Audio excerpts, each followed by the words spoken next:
காலையில் எழுகிற பொழுதும் அவர்களுடைய நெற்றியில் சிலுவை அடையாளம் வரைய வேண்டும் என்று சொல்லுவார். You please put the sign of the cross அப்படின்னு சொல்வார்.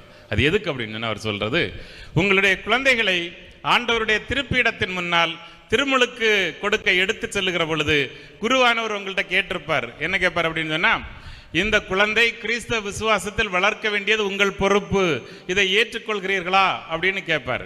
உடனே எல்லாரும் ஆமா அப்படின்னு சொல்லுவாங்க. ஞான பெற்றோரிடையும் கேட்பார், அவர்களும் ஆமா என்று சொல்வார்கள். அப்போ உடனே சொல்வாரு, இப்போது குரு உங்கள் குழந்தையின் மீது சிலுவை அடையாளம் வரைகிறார், அதைத் தொடர்ந்து பெற்றோரும் ஞான பெற்றோரும் சிலுவை அடையாளம் வரைகிறார்கள் அப்படின்னு சொல்லும்போது திருத்தந்தை சொல்றாரு, அன்றைக்கு கொடுத்த வாக்குறுதியை நினைவில் கொண்டவர்களாக ஒவ்வொரு பெற்றோரும் தங்களுடைய குழந்தைகள் தூங்கச் செல்வதற்கு முன்னால், படுக்கைக்கு செல்வதற்கு முன்னாலும், காலை எழும்புகிற பொழுதும் அவர்களுக்கு சிலுவை அடையாளம் வரைந்து அவர்கள் கிறிஸ்துவினுடைய பிள்ளைகள் என்பதை நினைப்பூட்ட வேண்டும் என்பதை முதல் கடமையாக